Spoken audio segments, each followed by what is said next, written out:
tidak sama. Tidak sama ya, antara 5 dan 6. Sama kayak ini, looping dia pasti lebih banyak satu kali gitu, dibandingkan yang ini ya. Tapi kalau dijabarkan pasti kurang lebih kompleksitasnya mungkin mirip ya, karena ini hanya dikurangi 1.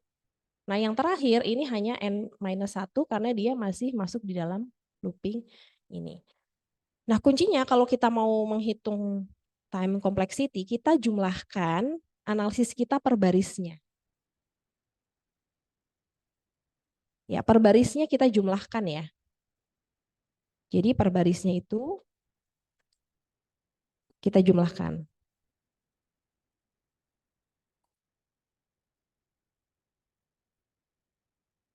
Ya, mana tadi? Nah, ini mulai dari baris pertama, baris kedua, dan seterusnya. Itu ya, ini dijumlahkan. Nah, kalau di slide materi, ini kan ada 2 ya. Kalau base case itu ada yang tidak dihitung karena C-nya menjadi 0. Karena tidak dilakukan loop-nya sehingga ada yang tidak dihitung ya. Kemudian atau C-nya hanya 1 kali, bukan 0. Yang 0 hanya C3 aja ya. C-nya hanya 1 kali. C4, C5 sama C5, kemudian C6 dan C7 ya. Nah, ini base case-nya ya. Base case-nya itu dia bentuknya N-nya powernya pangkat 1 ya, AN plus B. Kalau worst case ya, kenapa di sini? Nah, ini yang jadi perhatian ya, dari C5, C6 dan C7. Berarti dari baris 5, 6 dan baris 7 itu dilakukan lebih dari 1 kali. Bahkan worst case itu berarti sebanyak outer loop-nya. Makanya dia dijumlahkan dari I-nya 2 sampai dengan N ya. Nah, di sini tadi kan ada TI ya. TI itu sebenarnya sama aja dengan I. Kenapa? Nah, ini kan TI ya. TI. I-nya itu kan dari 2 sampai N. Nah, ini bisa jadi paling banyak itu sebanyak I itu dilakukannya. Nanti kita akan lihat di salah satu contoh kode yang lain ya. Saya ada tambahan satu contoh kode. Nah, di sini kita ubah ya. Ketika kita menemukan sigma I dari I-nya 2 sampai N, masih ingat ya di slide yang awal itu ada yang namanya deret aritmatika ya, 1 tambah 2 tambah 3. Nah itu kalau diubah menjadi N dikali N plus 1 per 2, ini definisi ya. Jadi bisa diubah yang ini juga ya, bisa diubah.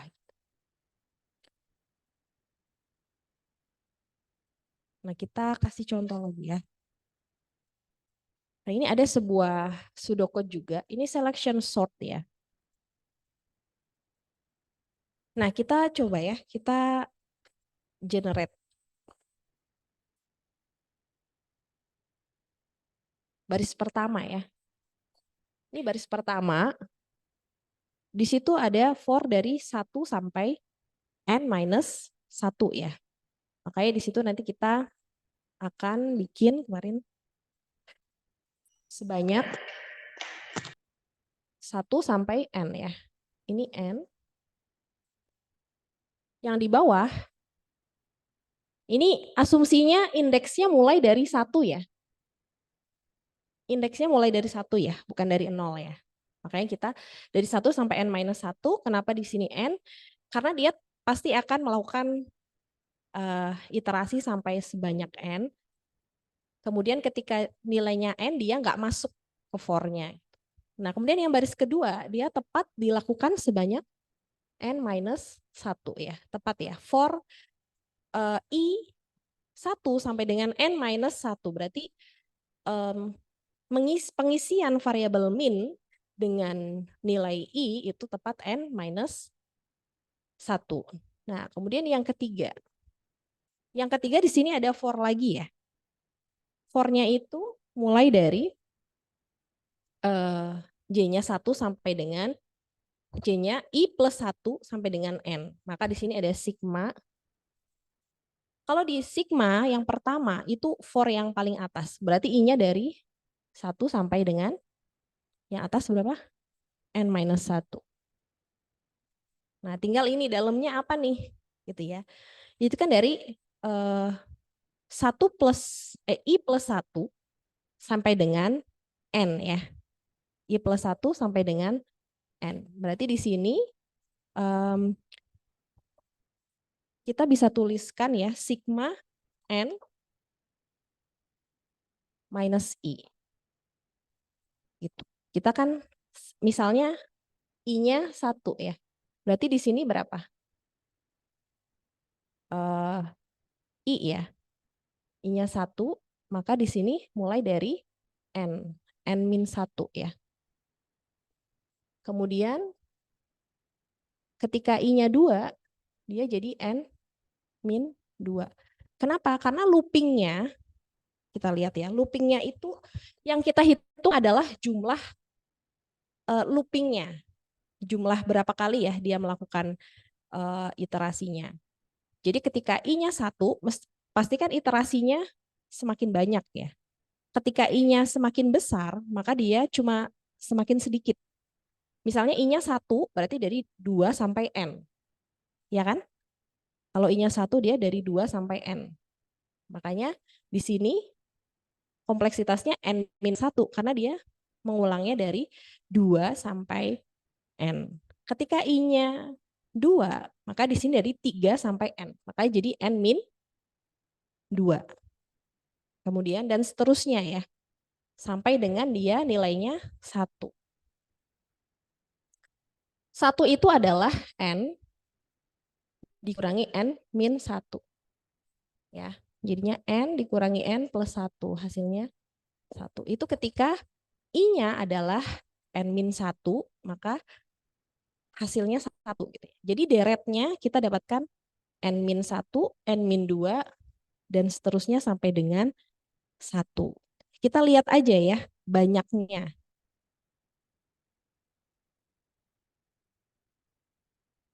Nah, kemudian yang baris keempat, itu sama ya, sigma juga. I-nya dari berapa? 1 sampai dengan N-1. Kemudian N-1 ya. Tapi dikurangi 1 kali ya. Ini. Dikurangi 1. Karena kan tadi ya, pasti di sini ada N plus 1 kan. Dia pasti ada N plus 1 yang nggak masuk ya. Jadi ini tepat dilakukan sebanyak ini. Maka di sini juga sama ya. Sigma I1 sampai dengan N-1. N-1 min 1. Begitu. Jadi sebenarnya kalau dalam logika kita melihat aja, oh ini pasti karena loopingnya 2 kali, dia akan N square gitu. Tapi kan nanti kalau di dalam soal kita diminta untuk menganalisis ya, dapat dari mana sih gitu kan. Nah bisa kita turunkan seperti ini ya, per baris. Ini N4 anggap saja ya, dia 1, 7 juga 1, 8 juga. Ini kan tadi kita nggak pakai ya, C1, C2, C3, C4, C5, C6, dan C7 dan C8. Anggaplah masing-masing punya kos gitu. Tinggal ditambahkan saja gitu. Nah, kalau yang ini, kita lihat. Ini tadi kita ketemu deretnya berapa? N-1, kemudian ditambah N-2, ditambah N-3, ditambah seterusnya sampai dengan 1 ya, deretnya. Maka sebenarnya ini itu sama dengan N dikali N-1 per 2. Ini definisinya ya. Kalau yang menurun itu, kalau yang 1 plus 2 plus 3 dan seterusnya itu jadi kemarin N plus 1 ya per 2. Nah ini bisa seperti ini. Nah ini kita bisa ganti ya. Ini berarti diganti dengan N dikali N-1 per 2. Ini juga sama, n-1 per 2 dikurangi 1. Ya, ini juga sama. Sigma ya, yang sigma ini kita ganti n-1 per 2 dikurangi 1. Nah, habis itu tinggal ditambahkan saja ya. Tinggal ditambahkan per barisnya berapa. Nah, ini kalau dijabarkan, nanti dia bisa dijumlahkan seperti tadi. Nah, kalau kita lihat kan per barisnya tetap paling besar hasilnya ini ya, n kuadrat kan. Gitu. Nanti bisa ketemu theta n kuadrat hasil akhirnya. Walaupun kalian tetap harus jumlahin gitu. Dijumlahin nanti pasti power paling tingginya kalau dijabarkan jadi n kuadrat. Itu ya. Jadi kalau misalnya kalian mendapatkan apa namanya? Baris kode, itu kalian analisis per barisnya aja dulu. Tuh ya. Walaupun kalian udah bisa lihat ini kayaknya n kuadrat deh gitu. Tapi kalian jabarkannya per barisnya dulu. Itu mungkin ya. Kemudian yang sigma ini itu biasanya kalau loop, di dalam loop itu pasti ada sigma. Kalau ada loopnya ada 3 kali, berarti sigmanya ada 2. Gitu. Itu aja ya. Ini cara kalau mau pakai sesuai dengan yang kita pelajari ya. Nah, ngikutin yang ada di buku referensi itu seperti ini ya. Jadi per barisnya berapa di sigma. Walaupun ada juga kita bisa langsung analisis ya. Saya kasih contoh lagi. Bentar.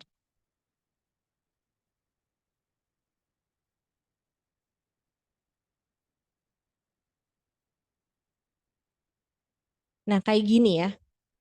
Ini kan sebenarnya juga analisis per baris ya. Kita tadi pakai C gitu. C dikali 1 ini minimal 1, ini berapa kali gitu ya. N. Nah, ini agak berbeda ya. Kalau yang di buku pasti yang di dalam itu dikurangi 1. Nah, di sini pasti jadi N plus 1 ya. Yang di dalam for itu biasanya berkurang 1 ya kalau di buku referensi. Ini juga analisis per baris. Jadi besok kalau kalian dapat seperti ini, analisislah per baris, kemudian kalian jumlahkan gitu ya. Ya, yang ini. Oh ya, ya. Harusnya N-1 ya. Nomor 7, ini. Yang ini. Ini kayaknya di luar for deh.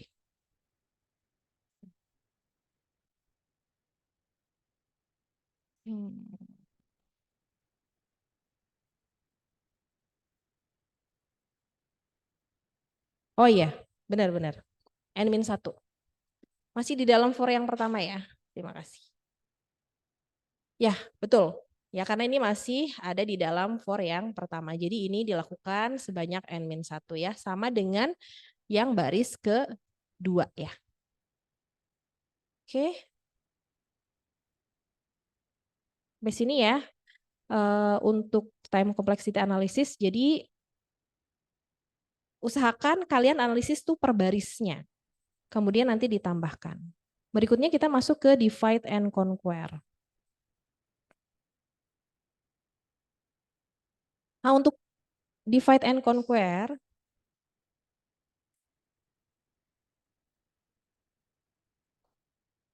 pokoknya kalau divide and conquer itu cirinya dia pasti akan membagi, kemudian menyelesaikan ketika sudah paling kecil gitu ya.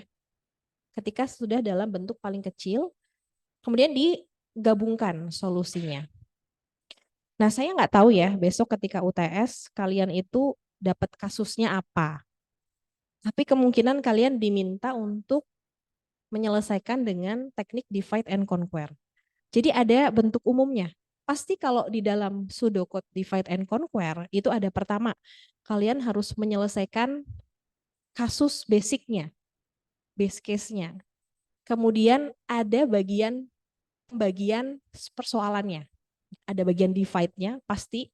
Kemudian ada rekursif. Rekursif itu adalah conquer-nya ya, atau solving-nya, atau bisa juga digabung ya, conquer dan solving-nya. Kita lihat dulu ya. Kalau yang kita, nah seperti ini ya, pasti itu ada pembagiannya, ada penyelesaiannya, ada penggabungannya. Ada juga beberapa kasus yang dalam pseudocode-nya itu solving dan combine-nya itu jadi satu. Gitu. Nah, kalau yang kita pelajari kemarin apa ya? Kalau divide and conquer ya? Ini ya, multiplication matrix ya. Itu divide and conquer. Kemudian kita juga bahas Stressens ya. Stressens itu masih masuk multiplication matrix. Stressens sendiri sebenarnya dia masih masuk divide and conquer, cuman ada modifikasi sedikit gitu sehingga pemanggilan rekursifnya tidak sebanyak divide and conquer pada umumnya. Ini adalah persoalan yang dapat diselesaikan dengan divide and conquer. Nah, saya nggak tahu ya, barangkali besok yang keluar tuh problemnya apa ya, bisa min max, bisa menghitung pangkat, pengurutan ya, merge sort, quick sort itu termasuk divide and conquer. Kemudian mencari sepasang titik terdekat ya. Ada convex hull, perkalian matriks, perkalian bilangan bulat besar, dan perkalian dua buah polinom. Nah ini ya kemungkinan sih kalau nggak sorting ya mungkin bisa jadi, atau perkalian matriks lagi. Kalau yang baru saya nggak tahu ya, bisa jadi ya. Ini adalah beberapa persoalan yang dapat diselesaikan dengan divide and conquer. Sebagai knowledge aja, siapa tahu besok yang keluar yang mana gitu ya. Nah, kita bahas yang multiplication matrix dulu ya. Ini di sini tadi saya bilang kalau untuk divide and conquer itu pasti khas gitu bentuknya. Pasti ada if, ada base case, di awal itu pasti ada if, base case-nya berapa. Kalau di matrix multiplication, di sini base case-nya adalah ketika n-nya itu 1. Itu bentuk dasarnya. Itu udah pasti. Jadi kalau kalian mau bikin pseudocode yang pakai divide and conquer, pasti di awal harus mendefinisikan base case-nya itu apa. Gitu ya. Permasalahan terkecil yang bisa dia selesaikan itu apa. Setelah itu ada pembagian. Pembagian per masalah ya. Artinya kalau pembagian masalah berarti inputnya itu dibagi untuk diselesaikan perbagian. Nah, kemudian ada conquer ya. Ada conquer. Di sini conquer-nya itu langsung ya, conquer and apa tadi? Combine itu jadi satu di sini. Ini langsung di combine nih. Ini conquer and combine. Jadi di bawahnya tidak ada combine lagi karena sudah digabung ya di dalam sini. Nah, ini dia pemanggilannya sebanyak 8 kali. Kemudian kita bisa lihat. Nah, nanti juga bisa ditanyakan ya, kompleksitasnya berapa dari pseudocode yang kalian buat gitu ya, divide and conquer-nya. Nah, di sini ketemu ya kompleksitasnya itu 8T N per 2. Dari mana sih ini Tn per 2? Dari pemanggilan rekursifnya. Kalau di sini ada 8 kali, berarti pemanggilan rekursifnya ada 8 kali. Dan 8 kali itu berapa dibaginya? Kan ini N per 2 ya, maka di sini N per 2. Ditambah theta 1. Theta 1 sebenarnya untuk mendefinisikan ini ya. Yang ini semuanya itu theta 1. Sebenarnya mungkin kompleksitasnya bukan 1 gitu, tetapi linear. Jadi apa ya? Tetanya itu theta 1. Kan misalnya ini 1 1 gitu ya. Kemudian 1 bisa jadi di sini 5 atau berapa, tapi dia masuknya ke asimptotik theta 1. Sekarang kita lihat. Nah, kan nanti yang menjadi pertanyaan kalian adalah ketika kalian membuat pseudocode untuk divide and conquer, kan penyelesaian ini ya, ini kan belum ketahuan nih derajatnya berapa sih gitu. apa namanya, formulanya atau persamaannya ini derajat paling tingginya berapa. Karena di sini masih ada fungsi yang harus diselesaikan lagi. Saran saya kalau kalian menemukan ini, kemarin ada berapa ya cara untuk menyelesaikan recurrence? Ada 3. Supaya cepat, kalian harus paham yang master method. Gitu. Jadi ketika menemukan persamaan seperti itu, kalian sudah tahu nih, oh ini berarti theta berapa gitu. Itu supaya mempercepat ya, kalau kalian harus pakai substitution lagi atau recursion tree lagi, 120 menit itu nggak cukup. Jadi saran saya kalian pakai master method ya. Cuman ada syaratnya. Master method itu persamaannya harus seperti ini. Harus ada A, bentuknya ya. A, T, N per B, dan F, Fn. Kalau kita lihat tadi yang 8T ya. Tadi 8T, Tn, 8T, N per 2, plus theta 1 ya. Anggaplah di sini Fn-nya itu 1 ya.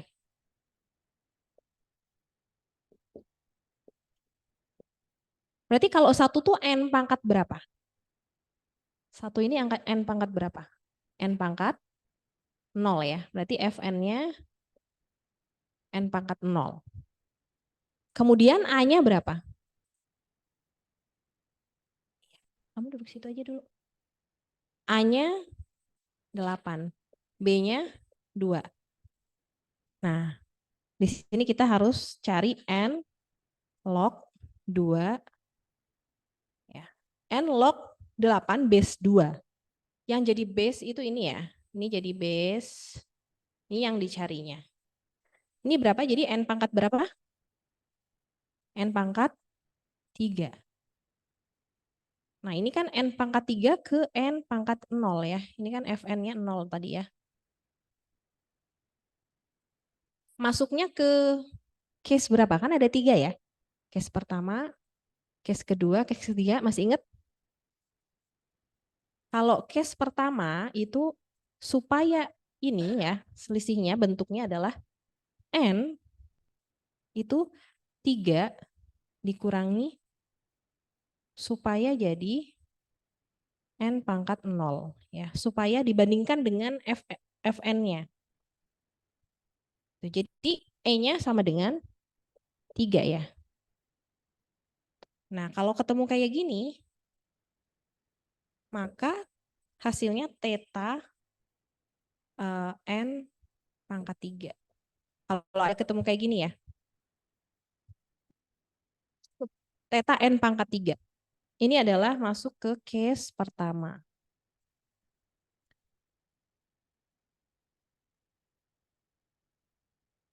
Ya, ini master method ya. Coba kita replay ya.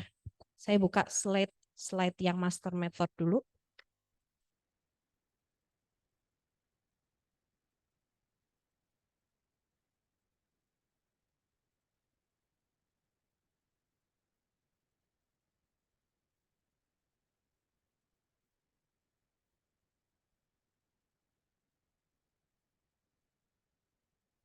Ini ya.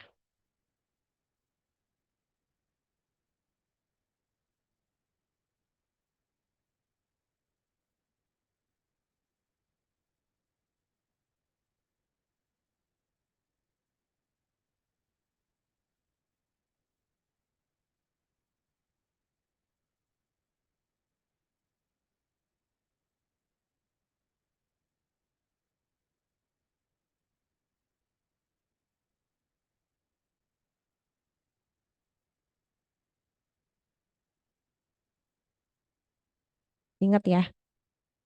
Nah, ini untuk yang master method, ini syaratnya tadi yang saya sebutkan. Terus ada, nah ini, case pertama adalah ketika, nah ini ya, ketika seperti ini bentuknya, Fn tadi ya, Fn-nya N pangkat 0, karena dia slower daripada N pangkat 3, maka jadinya Tn-nya adalah theta n pangkat log 8 base 2. Ini. Kalau masuk ke case pertama. Kalau case kedua adalah ketika seperti ini. Ya. Fn itu dibandingkan dengan n log A base dari B. Ya, kemudian Fn ketika dibentuk seperti ini hasilnya berapa? Ya, ini harus dipahami ya. Ini yang kedua, case kedua. Yang ketiga adalah, nah ini, ketika Fn itu lajunya, Fn yang di belakang, lajunya lebih cepat. Maka jadinya tetanya adalah Fn-nya menjadi teta. Ya, menjadi kompleksitasnya. Nah ini kalau bisa, ini kan shortcut. Jadi kalau kalian menganalisis, kemudian ketemu persamaan, kalian nggak usah substitusi, nggak usah apa, langsung aja pakai master method ya supaya lebih cepat ketemu berapa sih kompleksitasnya gitu ya, penyelesaian dari persamaan rekursifnya. Ya, jadi tolong yang master method dipahami. Berikutnya, nah ini contoh ya, contoh kasus mencari minimum, nilai minimum dan nilai maksimum dari sebuah deret. Nah ini dia divide langsung conquer ya, baru di combine. Beda ya, kalau tadi divide, conquer dan combine-nya digabung. Kalau di sini divide sekaligus conquer gitu. Ini ada n-nya ada 8 ya, ada 8. Kemudian dia dibagi 2. Kemudian setelah ketemu min max-nya berapa, baru setelah itu digabungkan dan dibandingkan. Ini combine ya, fase combine-nya. Ini algoritmanya. Tadi ciri khasnya yang pertama pasti ada penyelesaian untuk base case-nya. Pasti ditaruh di awal. Ini, ketika I-nya 1, ketika N-nya cuma 1 atau N-nya cuma 2. Ini base case-nya ada di sini. Di luar base case baru dia dibagi 2 ya. Nah, ini rekursifnya dia memanggil sebanyak 2 kali. Hasilnya akan seperti ini ya. Nah ini. Kenapa 2TN per 2? Karena pemanggilan rekursifnya 2 kali. Kenapa N per 2? Karena dibagi 2. Kita lihat di sini dibagi 2.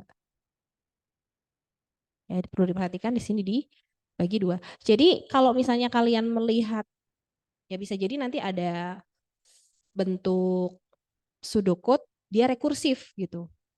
Dia bentuknya divide and conquer. Kalian harus lihat ya, persoalannya itu dibagi berapa. Itu akan menentukan persamaannya. Kalau kayak gini berapa kira-kira? A-nya berapa? A-nya 2, B-nya 2. Ini 2 kita anggap theta 1 ya. Ya, Fn-nya 1 berarti 2 log 2 ya. Jadi N pangkat 1 dibandingkan dengan N pangkat 0. Ini ya, case pertama ya. Maka di sini kompleksitasnya ya theta N gitu ketemunya. Pokoknya harus diperhatikan aja ya nilai A, nilai B, dan juga Fn-nya. Oke, itu saja. Kita next. Kita masuk ke knapsack. Knapsack ini masuk ke greedy ya. Kita udah masuk ke teknik greedy. Di situ kemarin di kelas pasti sudah jelaskan ada beberapa jenis ya knapsack. Ada zero or one, fractional, kemudian bonded dan unbonded. Kalau greedy itu untuk kasus zero or one nggak bisa. Jadi pasti soalnya itu fractional knapsack. Karena yang kita bahas sekarang greedy. Gitu. Jadi dapat dipastikan knapsack yang keluar itu pasti fractional. Nah pertanyaannya nanti kalian harus bisa teliti ya. Apakah fractional knapsacknya ini bonded atau unbounded gitu. Unbounded itu artinya semua barangnya itu jumlahnya tidak terbatas. Jadi bisa diambil berkali-kali. Tetapi kalau bounded berarti bisa jadi ada keterangannya nih, setiap barang itu hanya tersedia satu misalnya. Berarti kan tidak bisa diambil ulang. Nah, ini contoh kalau di slide yang kemarin ya. Ini maksimum weight-nya itu 23. Ini udah dibahas ya di kelas masing-masing pasti ya. Nah, kenapa di sini E itu bisa diambil berkali-kali? Karena ini knapsack-nya unbounded itu. Ya. Nah, kalau misalnya di sini ada yang mau ditanyakan nggak? Ada yang masih bingung nggak tentang knapsack? Jadi tahap yang pertama ya, kita harus menghitung nilai per fraksinya. Per fraksinya itu tergantung ya. Kalau ini karena kilogram berarti per kilonya, per 1 kilonya berapa nilainya. Contoh misalnya di sini ada 5 item, item A, B, C, D, dan E. Item A itu 7 kilogram, nilai totalnya itu 2.975. Maka value per kilogramnya adalah 2.975 dibagi 7. Jadi kalian nanti jangan ngelihat ininya yang paling gede yang mana ya. Tapi yang paling gede yang mana adalah dilihat dari value per kilogramnya. Itu bisa jadi mana ya yang paling gede ini ya, 3.870 gitu. Ternyata setelah dihitung value per kilogramnya itu cuma 430, masih lebih besar item E gitu. Habis itu kalian ambil nilai yang paling tinggi, nilai value per itemnya ya, bukan nilai ininya. Gitu, jadi ambil yang paling tinggi dulu, misalnya ini ya, E, kemudian 5 kilogram dia ambil berkurang terus ya, jadi 18, dia ambil lagi 5 kilo, berkurang lagi jadi 13 ya, sisa penyimpanannya, dan seterusnya. Ini E itu bisa diambil berkali-kali. Artinya kasus ini adalah fractional knapsack yang unbounded. Itemnya itu tidak terbatas gitu ya. Nah, kemudian ketika sisanya ya, sisa apa namanya? Sisa weight-nya, sisa tasnya, sisa sack-nya atau sisa bag-nya itu tidak mencapai item E, harus 5 kilo, maka dia ya udah sisanya itu aja. Ya, karena di sini sisanya 0,6 saja. Berarti mengambil 0,6 dari item E gitu. Jadi 0,6 dari item E. Itu ya, 0,6 itu didapat dari apa? Dari sisanya ini berapa ya? 5, 5, 5, 3 ya. Berarti dia 3/5 dikali nilai value per kilogramnya. Hasilnya adalah, ini kalau unbounded. Jadi semua yang diambil ada item E. Nah, bagaimana kalau fractional knapsack yang itemnya itu setiap itemnya hanya satu? Ini saya ada sebuah contoh.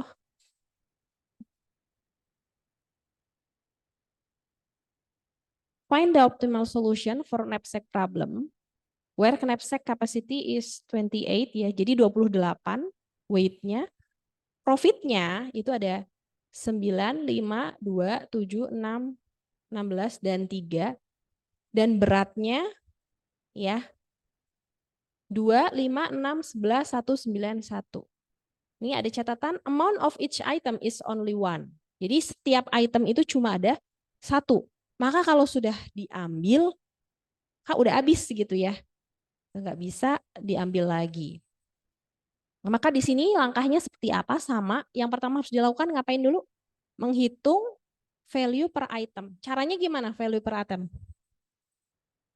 Profitnya dibagi dengan ini ya, weight-nya. Jadi 9 dibagi 2, 5 dibagi 5 ya. Coba lihat dulu. Nah, seperti ini ya. Jadi dibagi profit dibagi weight-nya. Ya benar ya tadi ya, 9 dibagi 2, 5 dibagi 5, 2 dibagi 6, 7 dibagi 11, dan seterusnya. Setelah ketemu, ya setelah ketemu berarti diurutkan. Diurutkan dulu dari yang paling besar value per itemnya. Nah ini ya, 6 dibagi 1 itu 6. Ini udah urut ya. Yang pertama adalah item 5, kemudian item 1, item 7, item 6, item 2, item 4, dan yang terakhir adalah item 3. Kita punya berapa tadi? 28 ya? 28.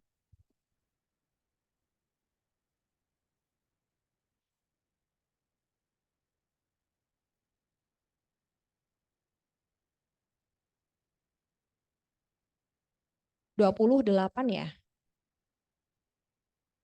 Item pertama yang diambil adalah item 5 ya. Terus satu item 5. Berarti 28 dikurangi berapa? 6. 22. Item 5 berarti sudah habis ya. Profitnya 6. Kemudian bisa diambil lagi nggak item 5? Tidak bisa karena tadi unbounded. Jadi hanya satu. Maka kita cari urutan berikutnya yang paling tinggi. Berarti kita ambil lagi item 1. Item 1 itu ada 9 kilo ya. Berarti 22 dikurangi 9. Berapa? 13 ya? Ya, 22 dikurangi 9, 13. Nah, profitnya jadi 2 dikali 4,5 ya. Jadi 9. Ditambah lagi ya. Iya, 28 dikurangi 6. Oh, sorry. Ya, maaf. Ya, jadi weight-nya di sini 1 ya. Ini 2. Ini 7, ini 25.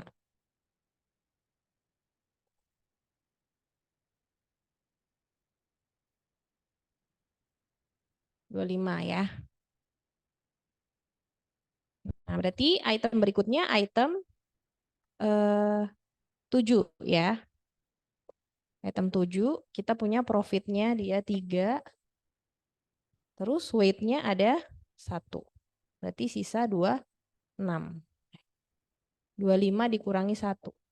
24. Kemudian item 6. Kita ambil item 6. Profitnya ada 16 di situ.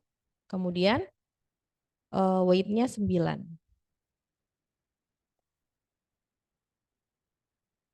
Dan seterusnya ya sampai yang terakhir.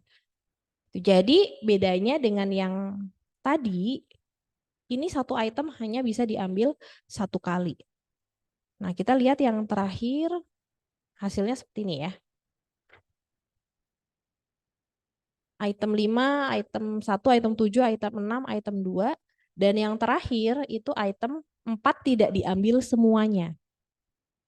Gitu, karena sisanya berapa ya? Item 2. Item 2 kita lihat ya. Item 2 itu beratnya 6 ya. Profitnya beratnya 5. 15 dikurangi 5. Ya, kemudian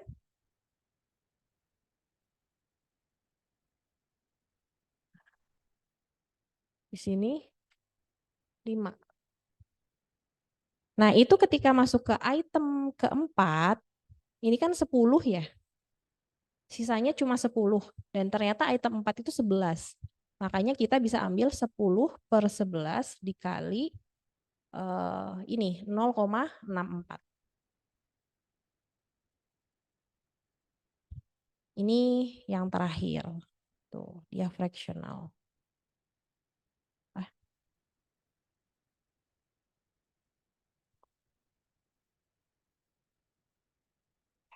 Ada yang mau ditanyakan? Ini dikali 7 ya.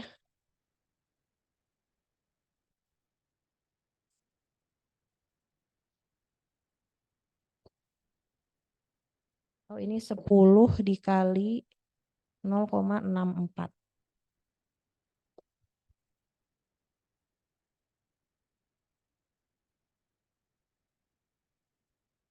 Jadi ketemunya 45,37. Itu aja bedanya ya dengan yang unbounded gitu.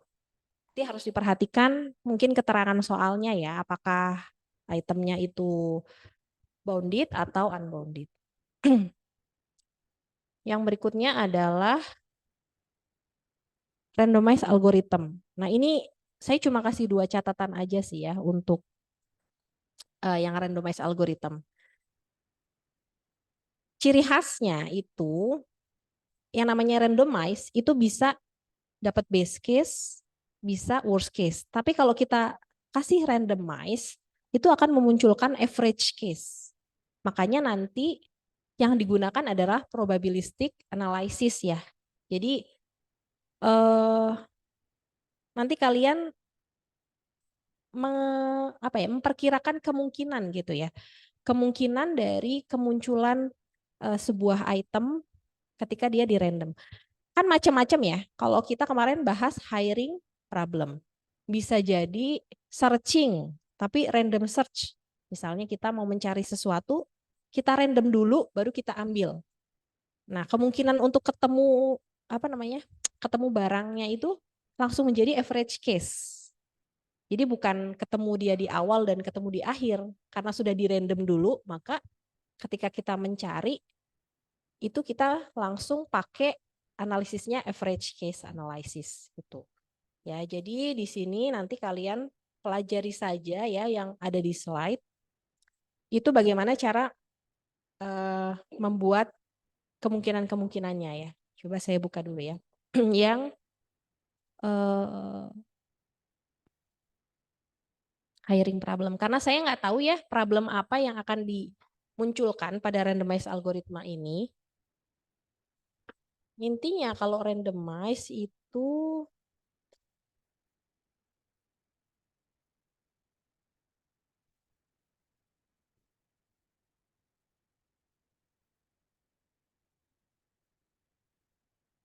kalian harus bisa mencari gitu ya, menentukan indikator random variables. Di mana masih ingat untuk menentukan indikator random variables, ada kesimpulan yang didapatkan ya, di mana indikator random variables itu sama dengan probabilitas ya, probabilitas terpilihnya dari kandidat. Maka di sini kita bisa pakai teori probabilitas ya. Nah ini gitu. Jadi saya nggak tahu soalnya yang jelas sih mungkin bukan hiring problem ya, karena hiring problem kan sudah ada gitu di sini. Bisa jadi tadi ya mencari ya searching tapi di random dulu gitu ya. Kemudian bisa juga kalau masalah random seperti ini ya macam-macam ya. Kayak yang topi yang di sini kan kita ada ya topi. Nah ini ya head check problem gitu. Jadi dikumpulin kemudian dibagikannya secara random begitu. Itu saja, nanti mungkin bisa dianalisis sendiri ya. Pokoknya harus bisa mencari probabilitas kemunculannya. Saja kita lanjut dulu dengan setelah randomize. Apa ya satu lagi ya? Huffman ya, Huffman code.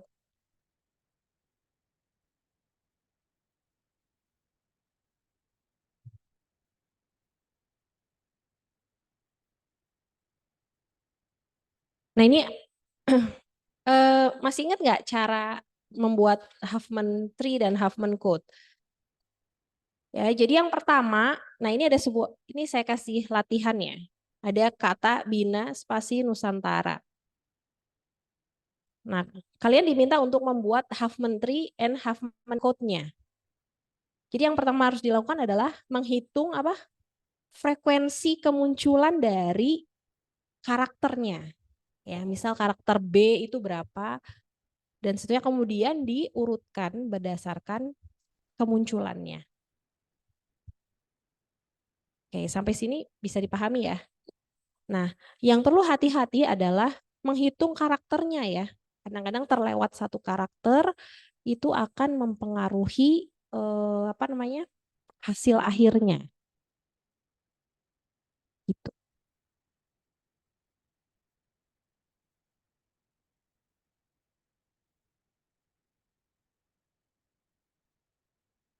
Boleh sambil dicoba membuat half menterinya. Coba.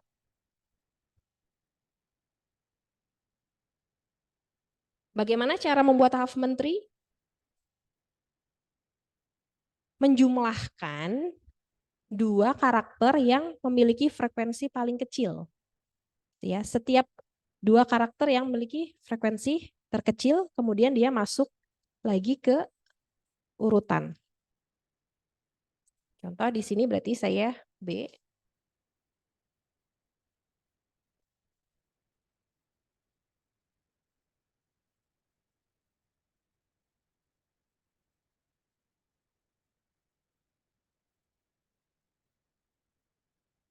B sama I sudah dijumlahkan. Otomatis frekuensi penjumlahannya ini akan masuk lagi ke dalam apa namanya?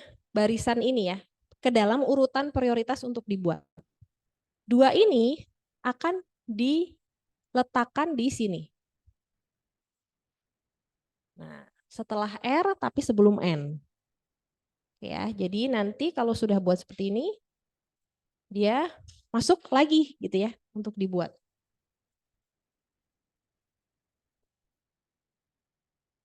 Kemudian S spasi dengan U ya.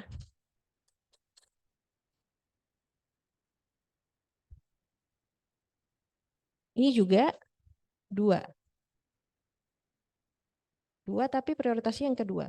Berarti ini, dua ini ya akan diletakkan di sebelum N setelah ini.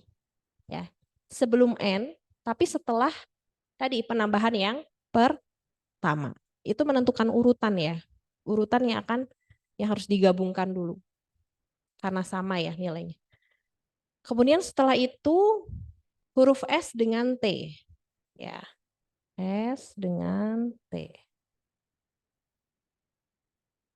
Ini juga 2. Berarti ini prioritasnya yang ketiga. Sama ya, ini juga dimasukkan lagi gitu. Ke sebelum huruf N. Jadi nanti ini dulu, baru ini gitu. Kalau mau digabungkan. Nah sekarang ST kemudian R. R digabungkan dengan yang mana? Yang mana? Ini. Ya, betul. R1 digabungkan lagi di sini 3. Oke. Kemudian di situ ada N. N dengan yang mana? N itu 3 ya. Dengan ini atau ini? N dengan yang ini ya. N sini hasilnya 5.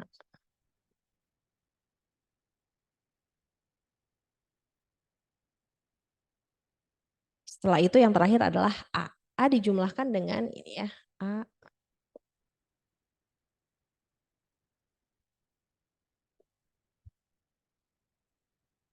Nah, oke. Ini yang dijumlahkan dulu yang ini ya. Ini 8. Baru setelah itu dengan ini ya. Temunya 14. Nah, bagaimana kita membuat kodenya? Ya di sini 01 kita tuliskan 01 01 01 ya.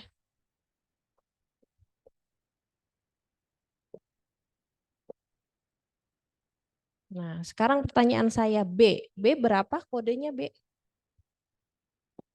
B. B. 0000. I 1 ya. 0001 spasi Spasi ada di sini. 0100, kemudian U 0101. Kemudian S berapa? 100 ya.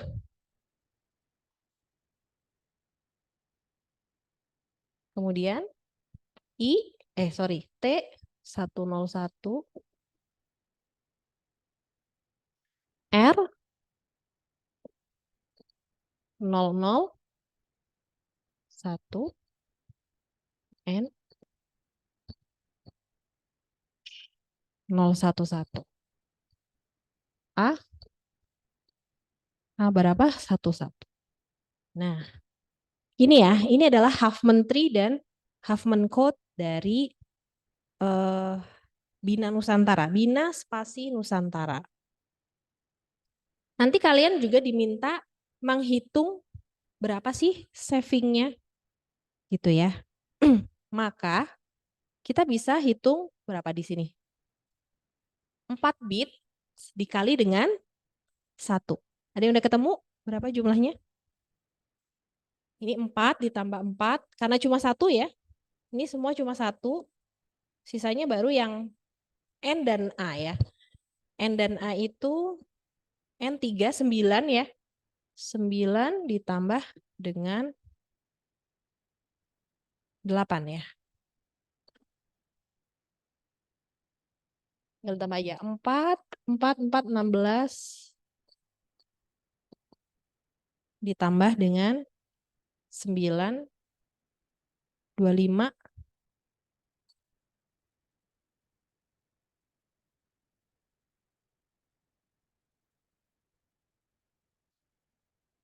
42 betul nggak?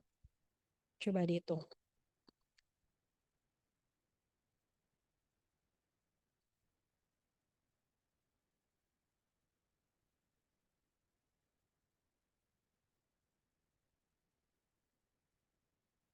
Salah ya? 44 atau 40? 16 ditambah 9, 25.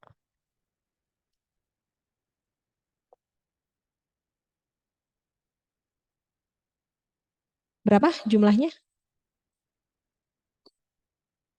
Belum. Ini 4 tambah 4 coba dihitung.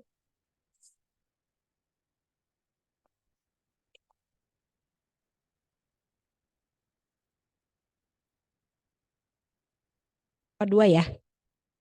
42. Berarti setelah itu kita hitung ya.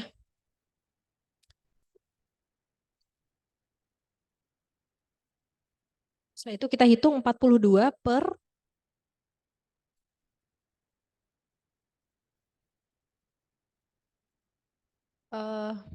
kalau yang primitif berarti 14 dikali 7. Berapa 14 dikali 7? 14 dikali 7? 98. Berarti 98 dikurangi 42 per 98 dikali 100%. Ini adalah savingnya ya. Saving yang kita lakukan ketika kita pakai Huffman tree dan Huffman code. Berapa tuh? 50% lebih ya kayaknya ya.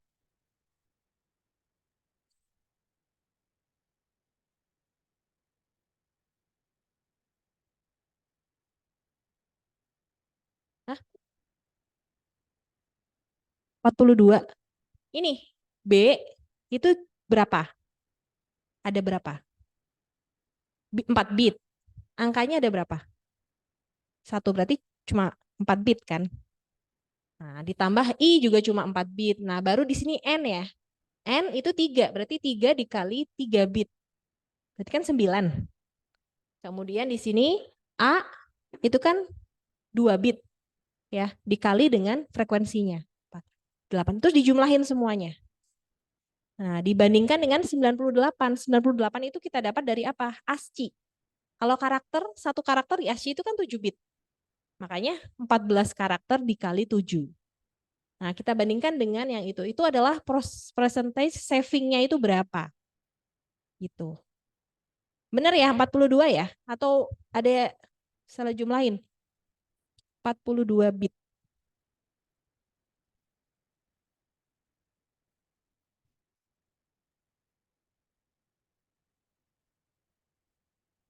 Ini saya percaya aja ya hasil hitungannya ya.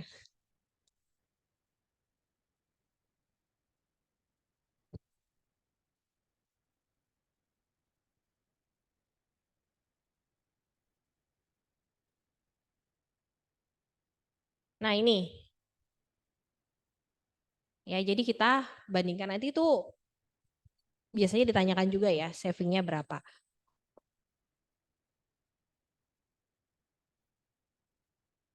Sampai sini ada yang mau ditanyakan?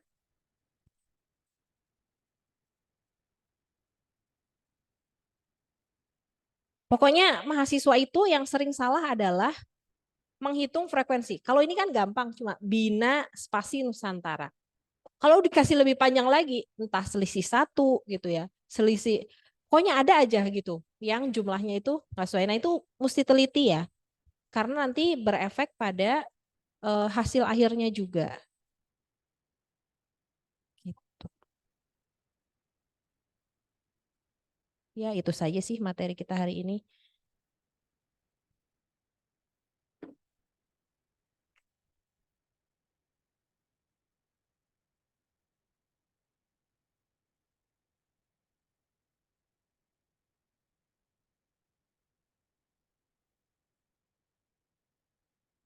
Mungkin ada yang mau ditanyakan. Kalau saya bisa jawab, saya jawab. Kalau nggak bisa, ya berarti nanti buat PR saya ya. Intinya kalau UTS itu yang agak lumayan, karena kita nggak tahu kasusnya apa ya, jadi kalian harus effort sekali ya untuk mempelajari itu yang divide and conquer, karena nggak tahu ya kasus yang harus diselesaikan tuh divide and conquer-nya apa, apakah metric multiplication, apakah sorting, atau apa gitu kan, karena nggak spesifik ya kasih taunya. Kemudian yang randomized algorithm ini juga bisa jadi kayak tadi head checking problem bisa, atau mungkin tadi ya searching random secara random gitu. Nah ini perlu pendalaman juga. Mungkin kalau yang Huffman Code kuncinya hanya teliti, fractional knapsack juga sama ya. Itu saja mungkin, silahkan kalau ada yang mau ditanyakan. Ini ada yang pertanyaan nih di Zoom. PPT-nya nanti saya berikan ke panitia ya.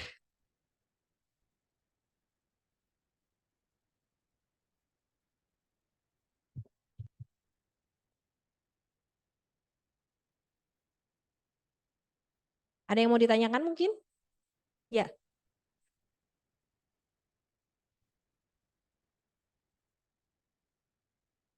saya juga nggak tahu soalnya kayak gimana. Kita bahas ini ya, slide randomize aja ya. Kita bahas, karena satu kasus bisa juga beda gitu ya. Kita bahas randomize nih pertemuan 9.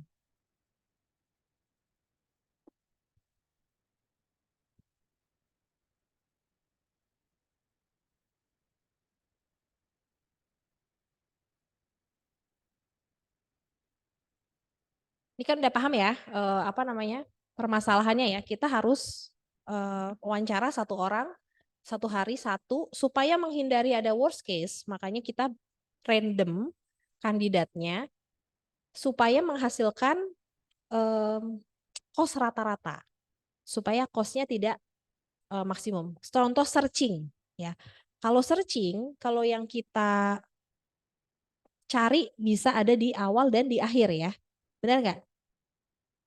Kalau kita lakukan linear search. Nah, kalau kita ketemu di awal itu best case. Kalau ketemu di akhir itu worst case-nya. Gimana supaya sebelum kita pilih tuh akan memunculkan rata-rata gitu, ya kita acak dulu.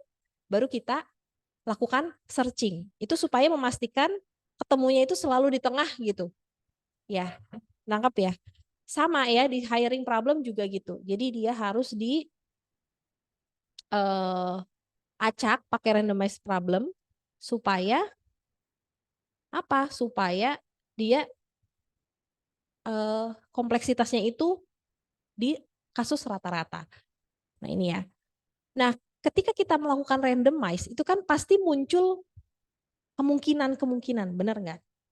Kemungkinan kemunculannya di yang pertama berapa? Kemungkinan kemunculannya ini kayak tadi ya, kandidat yang terbaik ketika kemunculannya dia di pertama kemungkinannya berapa? Ketika dia yang terbaik di kedua kemungkinannya berapa? Jadi setiap posisi itu ada kemungkinannya. Nah itu ciri khasnya randomize. Pasti karena dia di random, contohnya kemarin apa ya? Eh,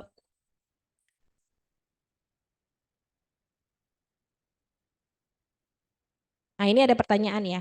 Soal randomize code itu nanti jawabannya dalam bentuk time complexity. Saya nggak tahu apakah biasanya sih kalau ditulis randomize algorithm, berarti mungkin kita suruh menyelesaikan sebuah case, di situ ada randomize-nya gitu. Nanti nggak ada tahapan randomize-nya. Nah, ini kan ada tahapan randomize-nya ya.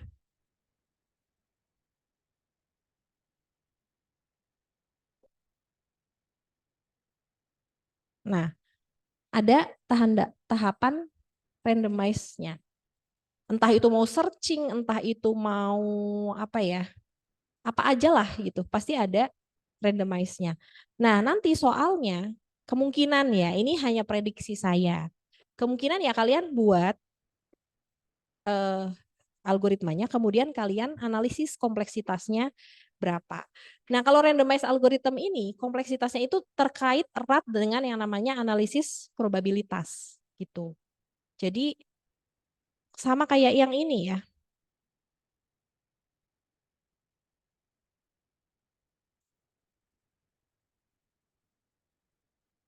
Nah,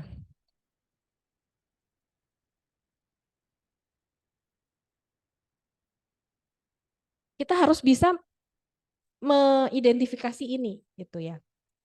Contoh ini adalah X adalah apa ya? Indikator eh, X adalah kejadian kandidat ke I itu dipekerjakan. XI adalah kejadian kandidat I dipekerjakan. Berarti kan XI itu punya indikator randomnya itu dia bernilai 1 kalau kandidat I-nya dipekerjakan atau bernilai 0 ketika kandidatnya tidak dipekerjakan gitu. Jadi pasti ada seperti ini sih kalau randomized variable ya. Ini saya hapus ya.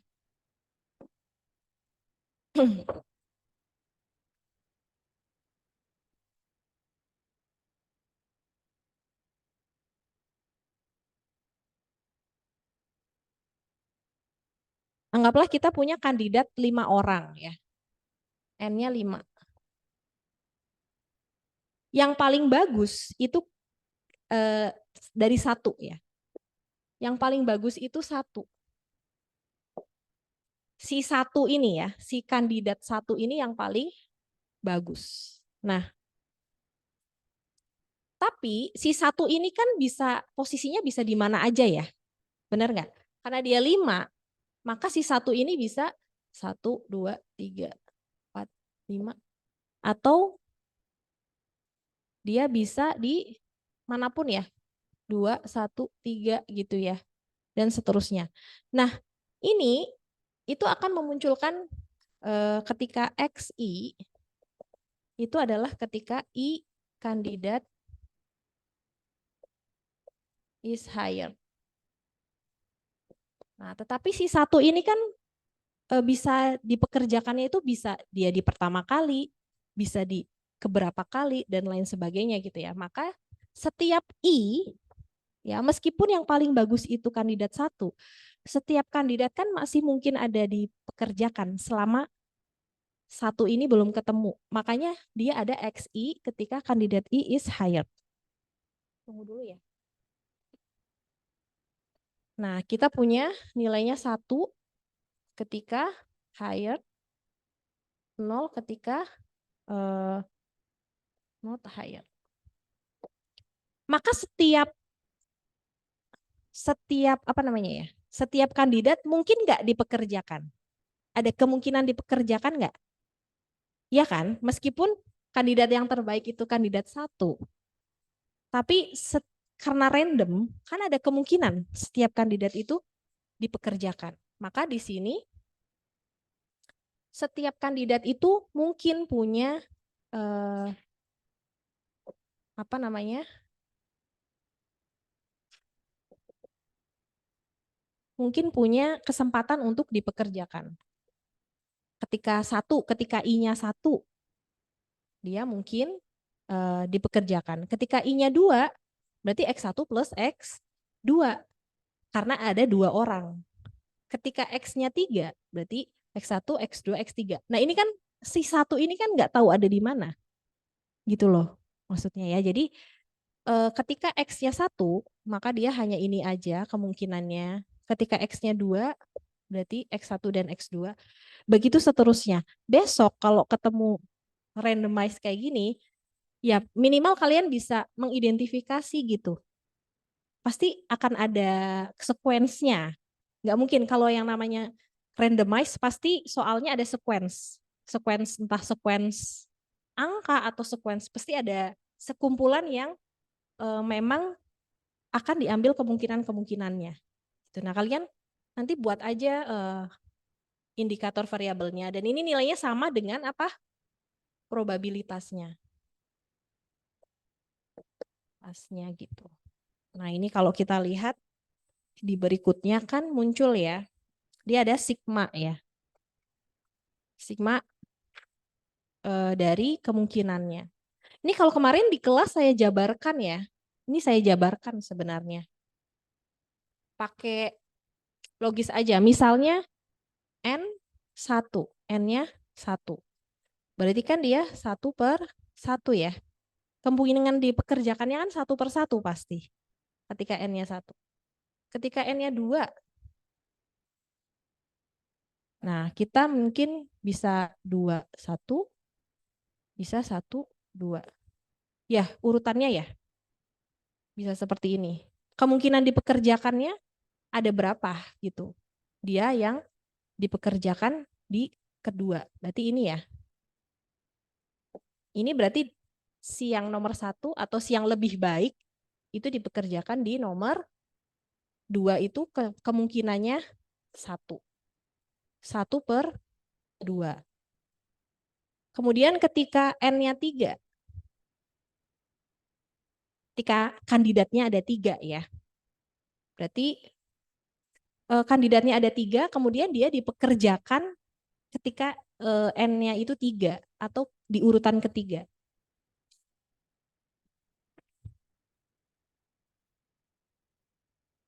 Ini ada 2, 3, 1. Kan kita mau mengerjakan si 1 ini ya. Si 1 ini loh. Misalnya ya.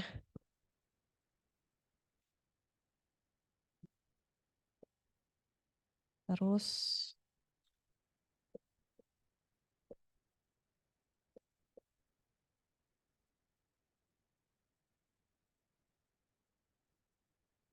adek, no.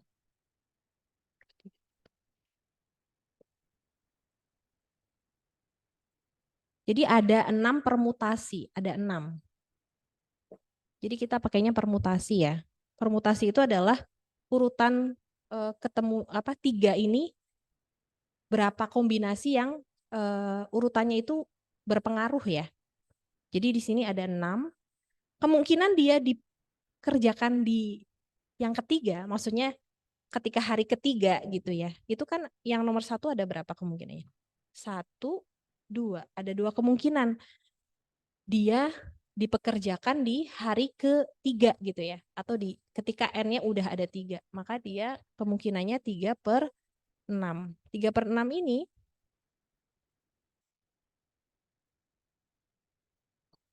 sorry 3/6. 2/6 ya. 2/6 ini kalau disendarkan jadi 1/3. Jadi ketika N-nya 3, dia 1/3. Ketika N-nya 4, kalau kalian hitung permutasinya, dia akan ketemu nanti jadi 1/4 gitu.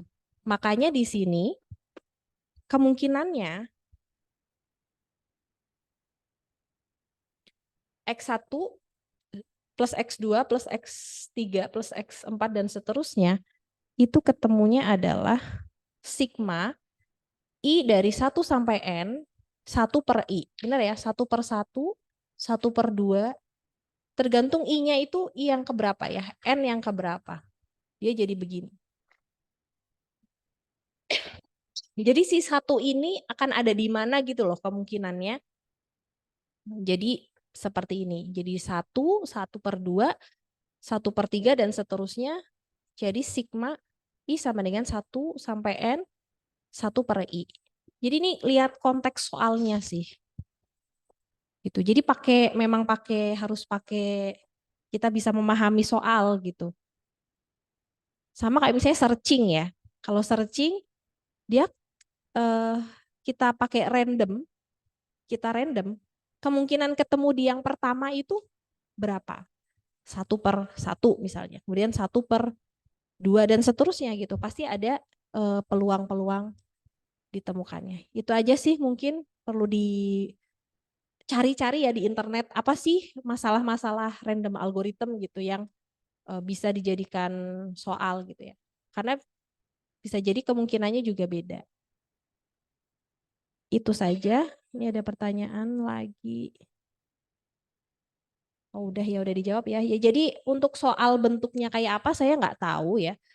Kemungkinan sih bisa jadi nanti kalian suruh menyelesaikan kasus pakai, di situ ada tambahan randomize, kemudian dianalisis kompleksitasnya.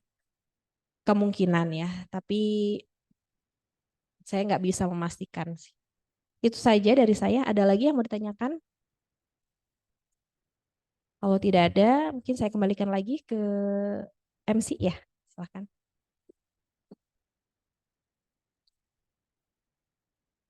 Ya, jadi makasih ya Bu Andika udah mau luangin waktu untuk datang ke sesi respons ini untuk mengajar. Nah, terus aku juga mau kasih buat teman-teman semua yang udah hadir secara onsite sama online, ya kalian udah ngeluangin waktu untuk ikut sesi respons hari ini. Nah, jadi sesi respons hari ini udah kelar. Nah, ini sebenarnya kita ada record selama sesi respons ini, ya nanti recordannya itu bakal kita upload ke YouTube. Nah, jadi buat teman-teman yang nggak bisa hadir karena kelas atau ada halangan lain, ya bisa nonton YouTube nanti. Atau mungkin yang udah pernah hadir onsite sama online, boleh kalau mau belajar ulang, boleh nonton video YouTube-nya. Nah, nanti juga ada materi dari Bu Andika, itu juga kita bakal share di grup peserta. Nah, paling segitu aja untuk sesi respons hari ini. Terima kasih.